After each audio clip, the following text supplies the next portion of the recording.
ಗುರುಗಳಿಗೆ ನಮಸ್ಕಾರ ಗುರುಗಳಿಗೆ ನಮಸ್ಕಾರ.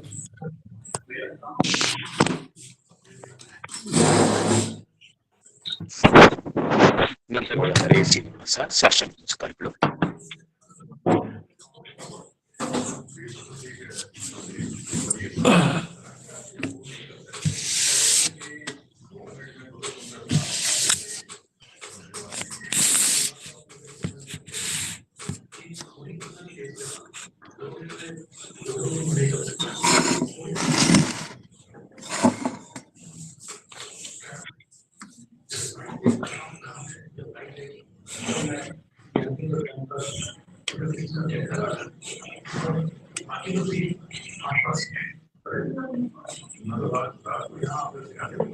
बुद्धिभिरनुमेदं शुभ्रकायं सखायं सुखमजमनपादं मुक्तिपादं विमानं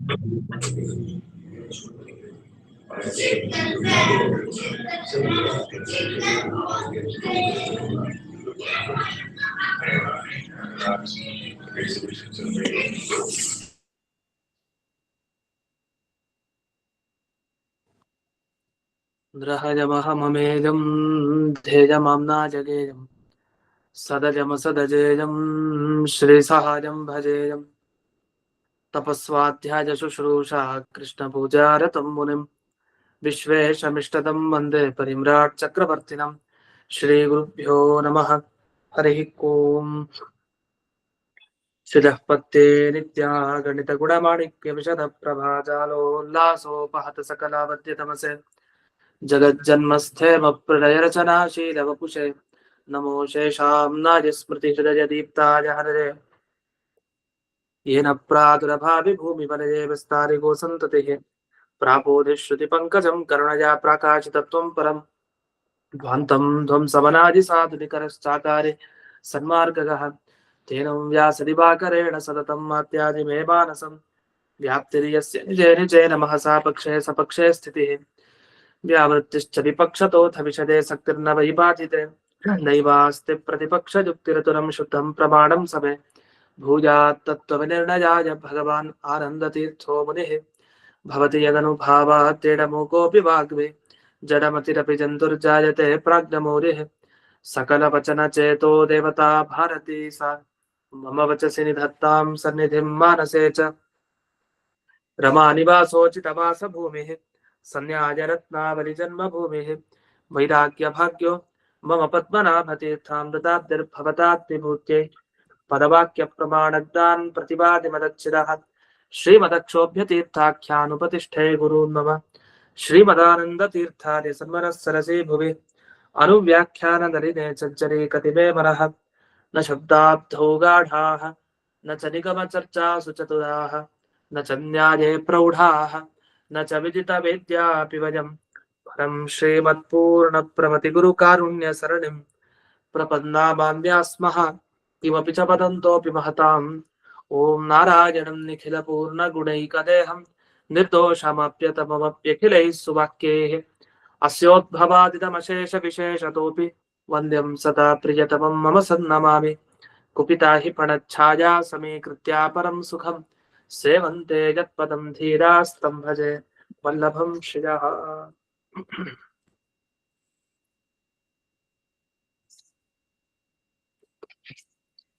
ಇಲ್ಲಿವರೆಗೆ ಈ ಜೈನ ಮತದ ವಿಮರ್ಶೆ ಮುಗಿಯಿತು.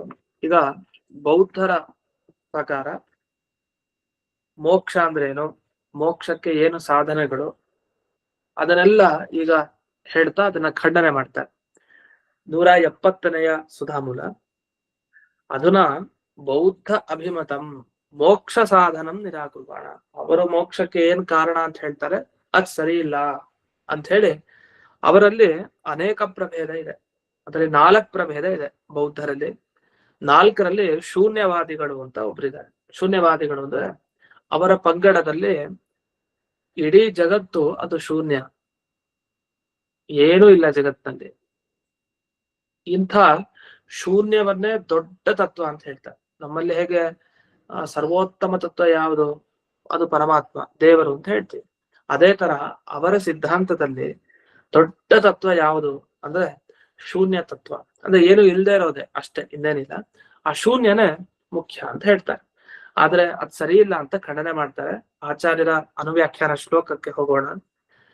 ನಚ ಶೂನ್ಯ ಪರಿಜ್ಞಾನಾತ್ ಶೂನ್ಯ ಭಾವನಯಾಪಿ ಚ ಮೋಕ್ಷ ಕಥಂಚನ ಭವೇತ್ ಯದಿದಾನೀಂ ಕಥಂ ನ ಸಹ ಅಂತ.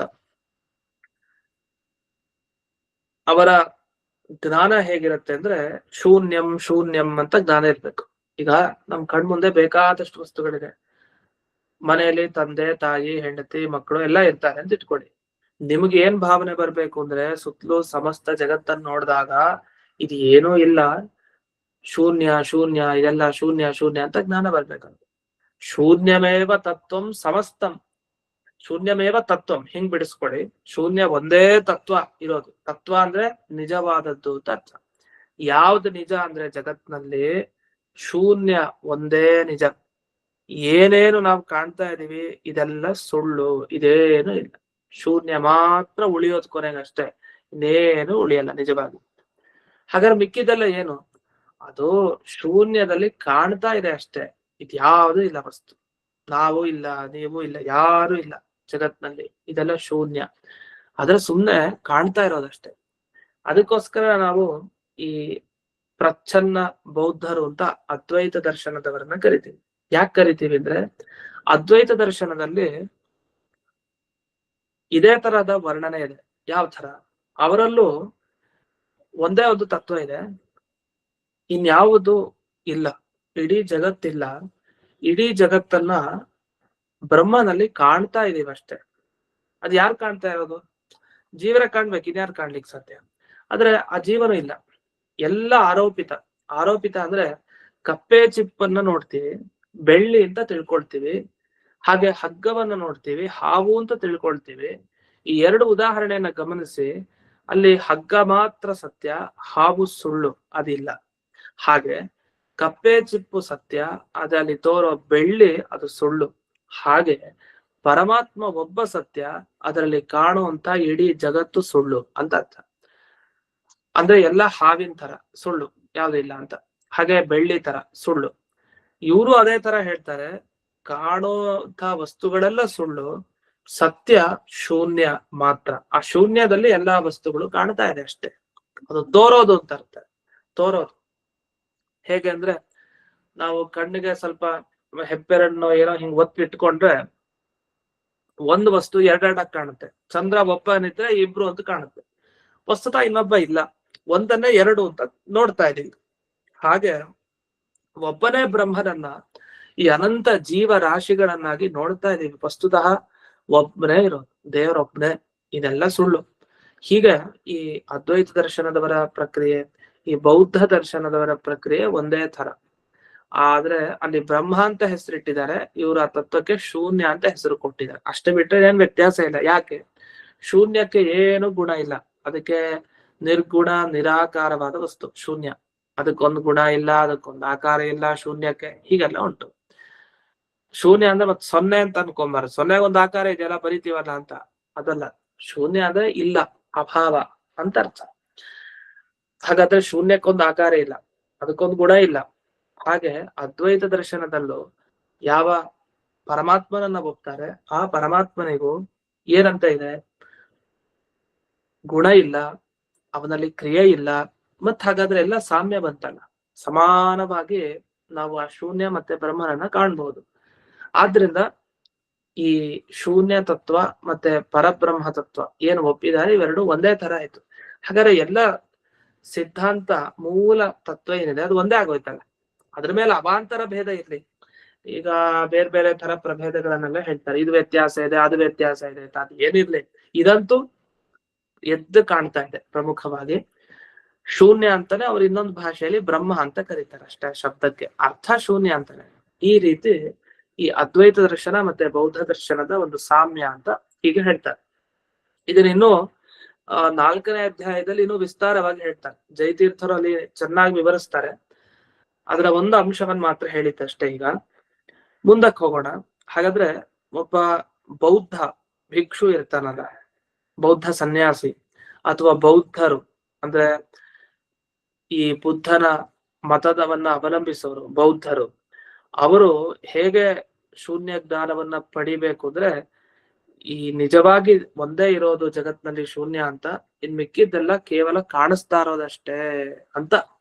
ಇದನ್ನ ಯಾವ ಬೌದ್ಧ ಅವನು ಪಡಿತಾನೋ ಅವನಿಗೆ ಶೂನ್ಯ ಪರಿಜ್ಞಾನ, ಅವನಿಗೆ ಶೂನ್ಯ ಜ್ಞಾನ ಬಂದಿದೆ ಅಂತ ಅರ್ಥ. ಆದ್ರೆ ಇಷ್ಟೇ ಜ್ಞಾನ ಸಾಲಲ್ಲ. ಯಾಕಂದ್ರೆ ಇಷ್ಟೇ ಜ್ಞಾನ ಇದ್ದವನು, ಈಗ ದೇವರಿದಾನೆ ಅಂತ ನಮಗೆಲ್ಲ ಜ್ಞಾನ ಇದೆ, ಸಾಕ ಇಷ್ಟು ಮೋಕ್ಷಕ್ಕೆ ಹೋಗ್ಲಿಕ್ಕೆ? ಇಲ್ಲ. ಏನ್ ಮಾಡ್ಬೇಕು? ದೇವರಿದಾನೆ ಅನ್ನುವ ಜ್ಞಾನ ಎಲ್ರಿಗೂ ಇರ್ಬೋದು, ಆಸ್ತಿಕರಿಗೆ ಸಾತ್ವಿಕರಿಗೆ ಎಲ್ರಿಗೂ ಇರಬಹುದು. ಆದರೆ ದೇವರ ಧ್ಯಾನ ಮಾಡ್ಬೇಕು. ಧ್ಯಾನ ಮಾಡಿದಷ್ಟು ಒಂದು ದಿವ್ಸ ಆ ದೇವರು ಕಣ್ಣಿಗೆ ಕಾಣುತ್ತಾನೆ, ಆಗ ಮೋಕ್ಷಕ್ಕೆ ಹೋಗ್ತಾನೆ. ಇಷ್ಟಿದೆ ಪ್ರಕ್ರಿಯೆ. ಅವರು ಇದೇ ತರ ಹೇಳ್ತಾರೆ. ಏನ್ ಹೇಳ್ತಾರೆ ಅಂದ್ರೆ, ಶೂನ್ಯ ಒಂದೇ ಸತ್ಯ, ಮಿಕ್ಕಿದ್ದೆಲ್ಲ ಒಂದೇ ಸತ್ಯ ಅಂದ್ರೆ ಅದೇ ಒಂದೇ ಇರೋದು, ಮಿಕ್ಕಿದ್ದೆಲ್ಲ ಸುಳ್ಳು, ಎಲ್ಲ ತೋರ್ಪಡಿಕೆಗೆ ಅಷ್ಟೇ, ಕಾಣ್ತಾ ಇರೋದಷ್ಟೇ. ಅದೊಂಥರ ಮ್ಯಾಜಿಕ್ ಮಾಡ್ತಾರಲ್ಲ ಆ ತರ. ಅದಿಲ್ಲ, ಅದು ಸುಮ್ನೆ ಇಲ್ದೇ ಇರೋದನ್ನ ಇದೆ ಅನ್ನೋ ತರ ಭ್ರಮೆಗೆ ತರ್ಸೋ ತರ ಅಷ್ಟೇ. ಎಲ್ಲ ಭ್ರಮೆ ಇದು. ವಸ್ತುತಃ ಯಾವ ವಸ್ತುನೂ ಇಲ್ಲ ಜಗತ್ತಿನಲ್ಲಿ. ಈ ಕನಸನ್ನ ನಾವು ನೋಡ್ತೀವಿ, ಕನಸಿನಲ್ಲಿ ಯಾವ್ದಾರು ವಸ್ತು ತೆಗೆದು ಕೊಡಿ ಹೊರಗಡೆ ಜಾಗೃತ ಕಾಲದಲ್ಲಿ ಎಚ್ಚರ ಆದಾಗ ಅಂದ್ರೆ ಯಾವ್ದೊಂದು ತಕ್ಕೊಡ್ಬೇಕು ನಾವು, ಏನೂ ಇಲ್ಲ ಅಲ್ಲಿ, ಅದು ಭ್ರಮೆ ಅಂತ ಅವ್ರು ಹೇಳ್ತಾರೆ. ಆ ತರ ಇದಾಯ್ತು. ಹಾಗಾದ್ರೆ ಶೂನ್ಯ ಪರಿಜ್ಞಾನ ಇದು ಮೋಕ್ಷಕ್ಕೆ ಕಾರಣ ಅಂದ್ರೆ ಎಲ್ರಿಗೂ ಇದೆ. ಈಗ ನಾನು ಅನ್ಕೊಂಡೆ, ಶೂನ್ಯ ಅಂತೆ ಇಡೀ ಜಗತ್ತು, ಎಲ್ಲಾ ಜಗತ್ತು ಅಲ್ಲಿ ಸುಮ್ನೆ ಕಾಣಿಸ್ತಾ ಇರೋದಷ್ಟೇ. ನನ್ಗೂ ಬಂತಲ್ಲ ಶೂನ್ಯ ಜ್ಞಾನ, ಮೋಕ್ಷಕ್ಕೆ ಹೋಗ್ತೀವಾ? ಇಲ್ಲ. ಅದಕ್ಕೆ ಏನ್ ಮಾಡ್ಬೇಕು? ಶೂನ್ಯ ಭಾವನಯಾಪಿಚ ಅಂತ ಅಲ್ಲಿ ಮಧ್ವಾಚಾರ್ಯ ಹಾಕಿದ್ರು. ಶೂನ್ಯ ಭಾವನೆ ಅಂದ್ರೆ ಶೂನ್ಯ ಧ್ಯಾನ ಮಾಡ್ಬೇಕು. ಹಾಗಾದ್ರೆ ಮೊದಲು ಶೂನ್ಯ ಜ್ಞಾನ ಬರ್ಬೇಕು. ಶೂನ್ಯ ಪರಿಜ್ಞಾನ ಅಂದ್ರೆ ಯಾವ ತರ? ಒಂದೇ ಶೂನ್ಯ, ಅದರಲ್ಲೆಲ್ಲ ತೋರ್ತಾ ಇದೆ, ಕಪ್ಪೆ ಬೆಳ್ಳಿ ತರ, ಹಾವಿನ ತರ ಅಂತ. ಹಾಗೆ ಶೂನ್ಯ ಭಾವನೆನೂ ಬೇಕು, ಅಂದ್ರೆ ಶೂನ್ಯ ಧ್ಯಾನ. ಇದು ಎರಡೂ ಬೇಕು, ಅನ್ಯೋನ್ಯ ಸಮುಚ್ಚಯ ಎರಡಿದ್ದವನಿಗೆ ಮಾತ್ರ ಮೋಕ್ಷಕ್ಕೆ ಹೋಗ್ಲಿಕ್ಕೆ ಹಕ್ಕು ಅಂತ ಅವ್ರು ಹೇಳ್ತಾರೆ. ಆದ್ರೆ ಈ ಎರಡು ಜ್ಞಾನ ಇದ್ರೆ ಮೋಕ್ಷ ಹೇಗ್ ಸಿಗತ್ತೆ? ನ ಭವೇ, ಮೋಕ್ಷ ಸಿಗಲ್ಲ ಅಂತ ಆಚಾರ್ಯರು ತಾವು ಉತ್ತರವನ್ನ ಹೇಳ್ತಾರೆ. ಯಾಕೆ ಅಂದ್ರೆ, ಶೂನ್ಯ ಪರಿಜ್ಞಾನಾಧಿಕಂ ಮೋಕ್ಷ ಸಾಧನಂ ಇತ್ಯತ್ರ ಪ್ರಮಾಣಾಭಾವಾತ್ ತಯೇವ ಬಂಧ ಹಾನಿ ಸ್ಯಾತ್ ಇತಿ ಮುಕ್ತ ಪ್ರಮಾಣ ವಿರೋಧಾಚ್ಚ ಇತಿ ಅಂತ ಅದಕ್ಕೆ ಖಂಡನೆ ಮಾಡಿದ್ರು. ಈಗ ಶೂನ್ಯ ಜ್ಞಾನ ಮೋಕ್ಷ ಕಾರಣ ಅಂತ ಎಲ್ಲಿದೆ? ಪ್ರಮಾಣ ತೋರಿಸಿ. ಶೂನ್ಯ ಧ್ಯಾನ ಮಾಡಿದವನ್ಗೆ ಮೋಕ್ಷ ಸಿಗತ್ತೆ, ಪ್ರಮಾಣ ತೋರಿಸಿ. ಪ್ರಮಾಣ ಇಲ್ಲ. ಆಯ್ತು, ನಿಮ್ಮ ಮತ ಸರಿ ಇಲ್ಲ ಹಂಗಂತ ಹೇಳಿ ಖಂಡನೆ ಮಾಡಿ ಹೋಗ್ತಾರೆ. ಮುಂದೆ ಖಂಡನೆ ಮಾಡ್ತಾರೆ ಚೆನ್ನಾಗಿ, ಯಾಕೆ ಅವ್ರ ಮತದಲ್ಲಿ ಪ್ರಮಾಣ ಇಲ್ಲ, ನಮ್ಮ ಮತ ಯಾಕೆ ಸರಿ, ಅದೆಲ್ಲ ವಿಸ್ತಾರವಾಗಿ ಹೇಳ್ತಾರೆ. ಮೊದಲೇ ಸಾಮಾನ್ಯವಾಗಿ ಮುಖ್ಯ ದೋಷ ಅವ್ರಿಗೆ ಏನಂದ್ರೆ, ಅವ್ರು ಹೇಳೋ ವಿಷಯದಲ್ಲಿ ಪ್ರಮಾಣನೇ ಇಲ್ಲ ಅವ್ರ ಹತ್ರ. ಶೂನ್ಯ ಜ್ಞಾನ ಶೂನ್ಯ ಧ್ಯಾನ ಮಾಡೋದ್ರಿಂದ ಮೋಕ್ಷ ಸಿಗತ್ತೆ ಯಾರು ಹೇಳಿದ್ರು ನಿಮ್ಗೆ? ನೀವೇ ನಿಮ್ ಸಿದ್ಧಾಂತ ಬರ್ಕೊಂಡಿದ್ರಿ, ಅದಕ್ಕೆ ಯಾವುದೇ ಪ್ರಮಾಣ ಇಲ್ಲ ಮೊದಲನೇ. ಅಷ್ಟೇ ಅಲ್ದೇನೆ ದೇವರ ಅನುಗ್ರಹದಿಂದಲೇ ಬಂಧ ಹಾನಿ ಆಗೋದು ಒಬ್ಬ ವ್ಯಕ್ತಿಗೆ. ಒಬ್ಬ ಸಂಸಾರವನ್ನ ಕಳ್ಕೊಳ್ಬೇಕು ಅಂದ್ರೆ ಅವನ್ ದೇವರನ್ನ ಒಪ್ಪಬೇಕು, ಆ ದೇವರ ಅನುಗ್ರಹ ಅವನ್ಗೆ ಆಗ್ಬೇಕು. ಆದ್ರೆ ಮಾತ್ರ ಅವನು ಸಂಸಾರದ ಬಂಧನವನ್ನ ಕಳಿಸ್ಕೊಂಡು ಮೋಕ್ಷಕ್ಕೆ ಹೋಗ್ತಾನೆ. ಇದಕ್ಕೆ ಪ್ರಮಾಣ ನಾವು ಕೊಟ್ಟಿದ್ದೀವಿ, ಸುಮ್ನೆ ಹೇಳಿಲ್ಲ. ಆ ಪ್ರಮಾಣ ಇದೆ, ನಿಮ್ಮಲ್ಲಿ ಪ್ರಮಾಣ ಇಲ್ಲ, ಹಾಗಾಗಿ ನಿಮ್ಮ ಮತ ಸರಿ ಇಲ್ಲ. ಅಷ್ಟೇ ಅಲ್ಲ, ಇನ್ನೊಂದ್ ತರ ಖಂಡನೆ ಮಾಡ್ತೀವಿ ನಿಮ್ಮನ್ನ. ತಗೊಳ್ಳಿ, ಏನು? ಶೂನ್ಯ ಪರಿಜ್ಞಾನಾಧಿಕಂ ಕಿಂ ಸ್ವಯಮೇವ ಮೋಕ್ಷಂ ಸಾಧಯತಿ ಕಿಂವಾ ಶೂನ್ಯ ಪ್ರಸಾದ ಜನನೇನ. ಈಗ ಒಬ್ಬ ಶೂನ್ಯಂ ಶೂನ್ಯಂ ಶೂನ್ಯಂ ಅಂತ ಧ್ಯಾನ ಮಾಡ್ತಾ ಕೂತ ಅಂತ ಇಟ್ಕೊಡಿ. ಇಲ್ಲ, ಅದನ್ನ ಸುತ್ತಲೂ ಮತ್ತು ಎಲ್ಲಾ ಶೂನ್ಯ, ನಾನು ಶೂನ್ಯ, ಏನು ಇಲ್ಲ ಇಲ್ಲ ಇಲ್ಲ ಇಲ್ಲ ಅಂತ ಧ್ಯಾನ ಮಾಡ್ತಾ ಕೂತ.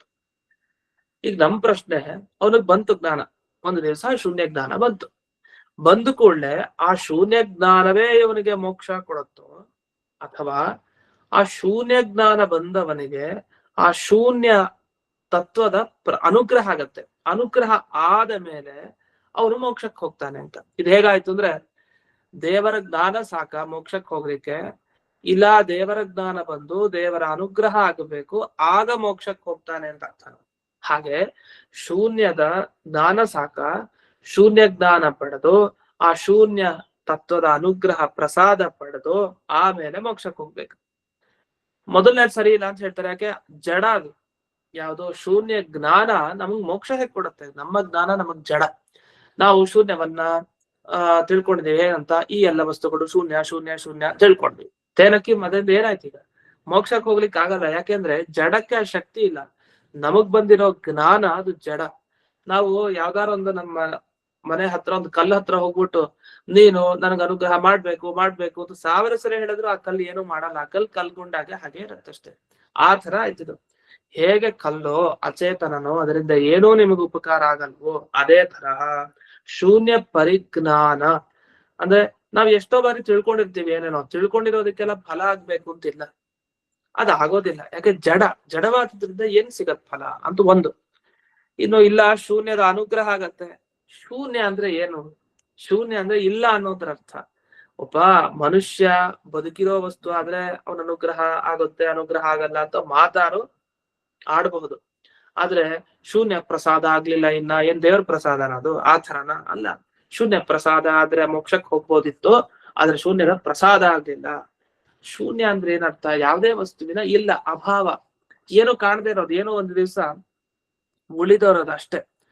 ಹಾಗಾದ್ರೆ ಇವರು ಸಾಮಾನ್ಯವಾಗಿ ಈ ಶಾಸ್ತ್ರದ ಜ್ಞಾನ ಇರದೇನೆ ವಾದ ಮಾಡ್ತಾ ಇರ್ತಾರಲ್ಲ. ಏನ್ ವಾದ ಮಾಡ್ತಾರೆ? ಏನು ಒಂದು ದಿವಸ ಪ್ರಳಯ ಆಗುತ್ತೆ, ಒಂದು ದಿವಸ ಎಲ್ಲ ನಾಶ ಆಗತ್ತೆ, ಏನು ಉಳಿಯಲ್ಲ, ಅದೇ ಅಷ್ಟೇ. ಆಮೇಲೆ ಏನಾಗುತ್ತೆ? ಮತ್ತೆ ಸೃಷ್ಟಿ ಆಗಲ್ಲ, ಮತ್ತೆ ಮುಗೀತು. ಒಂದ್ಸಲಿ ಪ್ರಳಯ ಆದ್ರೆ ಮುಗೀತು ಅಷ್ಟೇ, ಶೂನ್ಯ ಆಯ್ತು. ಏನು ಎಲ್ಲಾ ಕಡೆ ಇಲ್ಲ ಇಲ್ಲ ಇಲ್ಲ ಇಲ್ಲ. ಮತ್ತೆ ನಾವು ಸುತ್ತಲೂ ನಾವು ಒಂದ್ ದಿವಸ ಹೋಗ್ತೀವಲ್ಲ, ಇಲ್ಲ ಅಷ್ಟೇ, ಎಲ್ಲಾ ಕಡೆ ಶೂನ್ಯ ಶೂನ್ಯ ಅಂತ. ಹೀಗೆ ಈ ಶೂನ್ಯ ಏನು ಉಳಿತು ಅದರ ಅನುಗ್ರಹ ಯಾರಿಗಾಗ್ಬೇಕು? ಮತ್ತೆ ಈಗ ಏನೋ ಅದರ ಅನುಗ್ರಹ ಆದ್ರೆ ಮೋಕ್ಷಕ್ಕೆ ಹೋಗ್ತಾನೊಬ್ಬ ವ್ಯಕ್ತಿ, ಅದ್ ಸರಿ. ಅಂದ್ರೆ ಆ ಅನುಗ್ರಹ ಯಾರಿಗಾಗ್ಬೇಕು? ಯಾಕೆ ಯಾರಿಗಾಗ್ಬೇಕು ಅನುಗ್ರಹನೋ ಅವನು ಇರಲ್ವಲ್ಲ ಈಗ. ಯಾಕೆ ಅವನು ಶೂನ್ಯನೇ ತಾನೆ. ಅಂದ್ರೆ ಏನೂ ಇಲ್ಲ ಅನ್ನೋದೇ ಕೊನೆಗೆ ಉಳಿಯೋದು ಅಂತ ಆದ್ರೆ ಆ ಇಲ್ಲ ಅನ್ನೋದ್ರ ಪ್ರಸಾದ ಯಾಕೆ? ಒಂದ್ ವೇಳೆ ಇಲ್ಲ ಅನ್ನೋದಕ್ಕೊಂದು ಪ್ರಸಾದ ಇದ್ರೆ ಅದನ್ನ ಶೂನ್ಯ ಅಂತ ಯಾರು ಕರೀತಾರೆ? ಅದ್ ಸುಮ್ನೆ ದೇವರಿಗೊಂದು ಶೂನ್ಯ ಅಂತ ಹೆಸರಿಡಿ, ಆ ದೇವರಿಗೆ ಶೂನ್ಯ ಅನ್ನೋ ಹೆಸರಿನ ದೇವರು ನಮ್ಗೆ ಅನುಗ್ರಹ ಮಾಡ್ತಾನೆ ಅಂತ ಹೇಳಿದಾಗ ಆಯ್ತು. ಅಂದ್ರೆ ನಮ್ಮ ಸಿದ್ಧಾಂತವನ್ನ ಒಪ್ಪಿದಾಗ ಆಗ್ಬಿಡತ್ತೆ ನೀವು. ಹಾಗಾಗಿ ಆ ರೀತಿ ಹೇಳೋಂಗಿಲ್ಲ. ಅನ್ಯಥಾ ಶೂನ್ಯತ್ವ ವ್ಯಾಘಾತ. ಅದರಿಂದ ಶೂನ್ಯ ಅಂತ ನೀವು ಒಪ್ಪಿರೋದೆ ಅವಾಗ ತಪ್ಪಾಗ್ಬಿಡತ್ತೆ. ಆದ್ರಿಂದ ನಾವ್ ಹೇಳಿದ ಹಾಗೆ ಸಂಸಾರ ಬಂಧ ಹಾನಿ, ಸಮರ್ಥ ಪುರುಷಾಂತರ ಪ್ರೀತಿ ಬಂಧ ಹಾನಿತ್ವ ನಾವೊಂದು ಪ್ರಮಾಣ ಹಿಂದೆ ಕೊಟ್ಟಿದ್ವಿ. ಯಾವುದೇ ಒಂದು ಬಂಧನ ಆಗ್ಲಿ ಒಬ್ಬನ ಅನುಗ್ರಹ ಬೇಕಾಗತ್ತೆ. ಒಬ್ಬ ರಾಜನ ಅನುಗ್ರಹನೋ ಅಥವಾ ಪೊಲೀಸ್ ಅನುಗ್ರಹನೋ ಯಾರ್ದೋ ಅನುಗ್ರಹ ಬೇಕಾಗತ್ತೆ. ಅನುಗ್ರಹ ಇದ್ದಾಗ ಮಾತ್ರ ಅವನು ತಾನಿರೋ ಬಂಧನದಿಂದ ಹೊರಗ್ ಬರ್ತಾನೆ, ಬಚಾವಾಗ್ತಾನೆ. ಇಲ್ಲ ಸಂಸಾರ ಬಂಧನದಿಂದ ನಾವು ಹೊರಗ್ ಬರ್ತೀವಿ, ಯಾಕೆಂದ್ರೆ ಸಂಸಾರವೇ ಸುಳ್ಳು, ಬಂಧನ ಸುಳ್ಳು, ನಾನ್ ಸುಳ್ಳು, ನಮ್ ಬರೀ ಎಲ್ಲಾ ಸುಳ್ಳು ಅಂತಾನೆ ಹೇಳ್ಬೇಕು. ಶೂನ್ಯ ಶೂನ್ಯ ಅಂತ. ಇದೆಲ್ಲ ಶೂನ್ಯ ಅನ್ನೋದನ್ನ ಅವರು ಸುಳ್ಳು ಅಂತ ಅನ್ನೋ ಅರ್ಥದಲ್ಲಿ ಬಳಸ್ತಾರೆ ಅಂತ ನಿಮಗೆ ಅರ್ಥ ಆಗ್ಲಿಕ್ಕೆ ಹೇಳ್ತಾ ಇದ್ದೀನಿ. ಅವೇನ್ ಮಾಡ್ತಾರೆ? ಶೂನ್ಯ ಅಂದ್ರೆ ಅಭಾವ, ಇಲ್ಲ ಅನ್ನೋ ಅದರ ಅರ್ಥದಲ್ಲಿ ಬಳಸ್ತಾರೆ. ಅವರು ಶೂನ್ಯ ಸುಳ್ಳು ಅಂತ ಹೇಳಲ್ಲ. ಯಾಕಂದ್ರೆ ಶೂನ್ಯ ಒಂದೇ ನಿಜ ಅವ್ರ ಮತದಲ್ಲಿ. ಶೂನ್ಯ ತತ್ವ ಅಂತ ಒಪ್ಪಿದ್ದಾರೆ, ಅದನ್ನ ಮಿಥ್ಯ ಅಂತ ಅವ್ರು ಒಪ್ಪಲ್ಲ. ಆದ್ರೆ ಶೂನ್ಯ ಅನ್ನೋ ವಸ್ತು ಅಂದ್ರೆ ಇಲ್ಲ ಅನ್ನೋದೇ ಸತ್ಯ ಅಂತ ಒಪ್ಪಿದ್ರೆ, ಇಲ್ಲ ಅಂದ್ರೆ ಏನರ್ಥ? ಈ ವಸ್ತು ಕಾಣ್ತಾ ಇರೋದೆಲ್ಲ ಸುಳ್ಳು ಅನ್ನೋ ಅರ್ಥ. ಆ ಅರ್ಥದಲ್ಲೇ ಬರುತ್ತೆ. ಹಾಗಾಗಿ ನಿಮ್ಗೆ ಅರ್ಥ ಆಗ್ಲಿಕ್ಕೆ ಆ ರೀತಿ ಹೇಳ್ತಾ ಇದ್ದೀನಿ. ಅದರಿಂದ ಶೂನ್ಯ ಅಂದ್ರೆ ಏನೂ ಇಲ್ಲ ಅಂತ ಧ್ಯಾನ ಮಾಡ್ತಾ ಕೂತಿರ್ಬೇಕು. ಅದು 4 ತರಹ ಶೂನ್ಯ ಧ್ಯಾನ ಅಂತ ಇದೆ. ಆ ಮುಂದೆ ಅದನ್ನ ತಿಳಿಸ್ತಾರೆ ಬೌದ್ಧರು ಹೇಗೆ ಆ ಶೂನ್ಯ ಧ್ಯಾನವನ್ನ ಮಾಡ್ತಾರೆ ಅಂತ. ಅಂದ್ರೆ ಈ ತರಹದ ಒಂದು ಮತ ಎಷ್ಟು ಪ್ರಚಾರ ಆಗಿದೆ ಈಗಿನ ಕಾಲದಲ್ಲಿ ನಾವು ನೋಡ್ಬೋದು, ಬೌದ್ಧ ಮತ ಪ್ರಚಾರ. ಆದ್ರೆ ಬೌದ್ಧ ಮತದಲ್ಲಿ ಸರಿಯಾಗಿ ಮೋಕ್ಷದ ಪರಿಕಲ್ಪನೆ ಇಲ್ಲ, ಜೀವರಿಗೆ ಅಸ್ತಿತ್ವ ಇಲ್ಲ, ದೇವರಿಗೆ ಅಸ್ತಿತ್ವ ಇಲ್ಲ, ದೇವರು ಅಂತ ಒಪ್ಪಿಲ್ಲ. ಈ ಕಡೆ ಬುದ್ಧ ಅಂತ ಇದಾನಲ್ವಾ ಅಂತ ನಮಗೊಂದು ಸಂಶಯ ಇರುತ್ತೆ. ಆ ಬುದ್ಧನ ಬಗ್ಗೆ ಮುಂದೆ ಹೇಳ್ತಾರೆ, ಇನ್ನು ವಿಶೇಷ ವಿಷಯ ಇದೆ. ಅದ ನಮ್ ತರ ರಾಮಕೃಷ್ಣ ಅನ್ನೋ ತರ ದೇವರನ್ನ ಒಪ್ಪಿಲ್ಲ, ದೇವರ ಅನುಗ್ರಹದಿಂದ ಮೋಕ್ಷ ಆಗತ್ತೆ ಅದನ್ನ ಒಪ್ಪಿಲ್ಲ, ಶೂನ್ಯ ಜ್ಞಾನದಿಂದ ಮೋಕ್ಷ ಅಂತೆ, ಯಾರು ಇಲ್ವಂತೆ. ಈ ತರ ಬೌದ್ಧ ಸಿದ್ಧಾಂತ ಇದೆ. ಆದ್ರೆ ಈಗಿನ ಕಾಲದಲ್ಲಿ ಇಂಥ ಬೌದ್ಧ ಸಿದ್ಧಾಂತ ಹೊರಟೋಗ್ಬಿಟ್ಟಿದೆ, ಇನ್ನೇನೋ ಸಿದ್ಧಾಂತ ಆಗ್ಬಿಟ್ಟಿದೆ. ಈಗ ಬರ್ತಾ ಬರ್ತಾ ವೇಷಕ್ಕೆ ಬೌದ್ಧ, ಸಿದ್ಧಾಂತ ಬೇರೆ ಆಗ್ಬಿಟ್ಟಿದೆ. ಹೀಗೂ ಆಗಿದೆ. ಆದ್ರೆ ತುಂಬಾ ಪ್ರಾಚೀನವಾಗಿ ಬೌದ್ಧ ಸಿದ್ಧಾಂತದ ಪರಂಪರೆ ಹೀಗೆ ಇರೋದು, ಬೌದ್ಧರು ಹೀಗೆ ಹೇಳೋದು. ಸರಿ, ಮುಂದಕ್ಕೆ ಹೋಗೋಣ. ಮುಂದೆ 171ನೇ ಸುಧಾಮೂಲ ಅವ್ರು ಹೇಳೋದು ಇಷ್ಟೇ.